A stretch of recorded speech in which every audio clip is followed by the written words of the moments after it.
welcome to Tuesday's writing lesson. Now today we're going to spend a bit of time talking through the sentence types that we've done so far this year.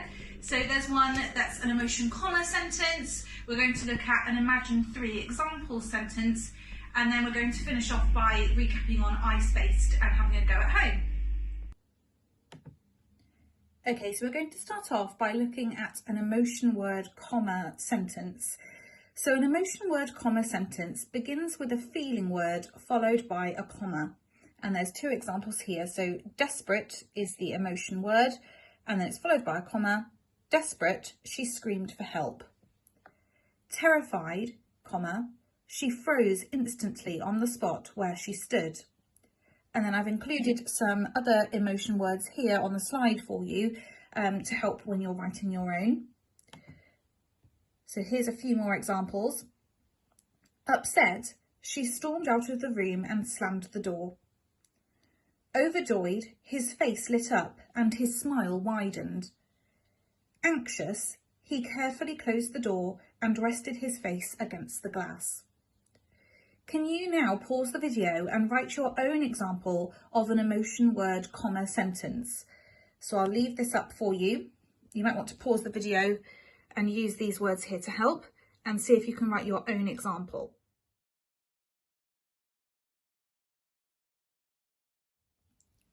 Okay, hopefully you've had a go at writing your own emotion word comma sentence. We're now going to move on to looking at a sentence called imagine three examples. So these sentences begin with the word imagine and then describe three things about a place, time or person. After the third description, there is a colon, followed by a statement saying there is such a time, place or person. So some examples include, imagine a time when people were not afraid, when life was much simpler, when everyone helped each other, colon. This is the story of that time. Imagine a place where the sun always shines, where wars never happen, where no one ever dies, colon. In the Andromeda 5 system, there is such a planet.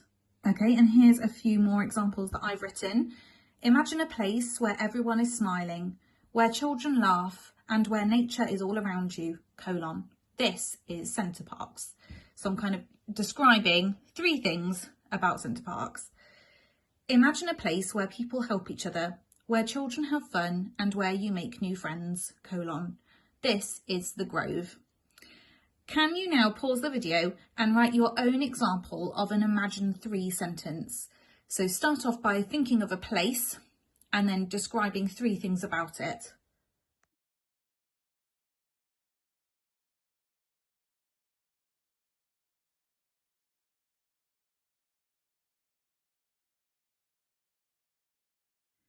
Okay, now I know you will be familiar with I-spaced, so hopefully you'll enjoy this today, just having a bit of a recap with it. So we're starting with the I. So these stand for ing words, and there's loads on the screen here for you to choose from.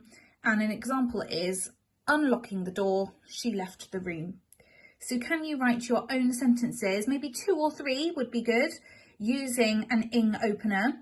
As I said, there's some on the screen, but you might have your own ideas as well. So 2 or 3 sentences using an ing opener.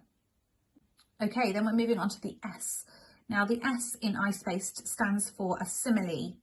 And a simile is when you compare two things together. So an example would be, as brave as a lion, he slayed the evil monster. And again, underneath there's some different similes that you might like to use, or you might come up with your own examples.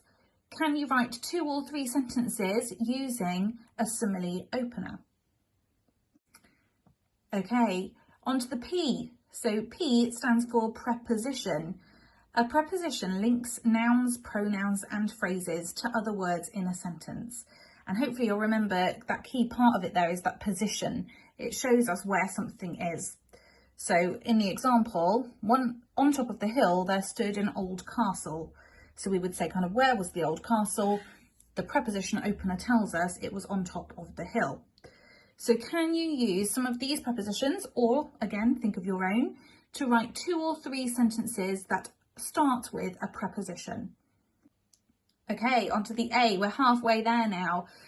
So you could start your sentence with an adverb. An adverb gives us more information about the verb. So the example is, lovingly, he stared into her beautiful green eyes. So stared would be the verb, it's what he's doing.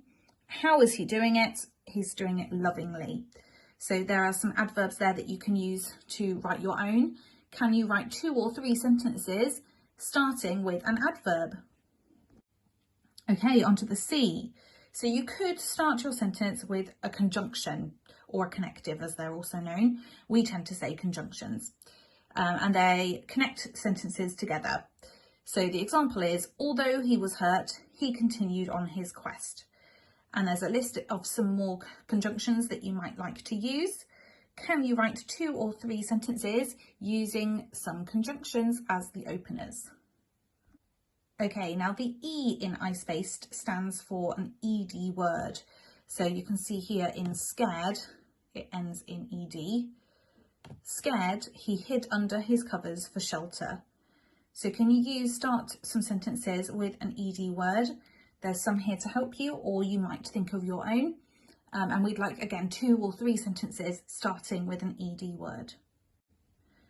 Okay, and we're nearly there. We're on to D, and D in I-spaced stands for a drop-in clause.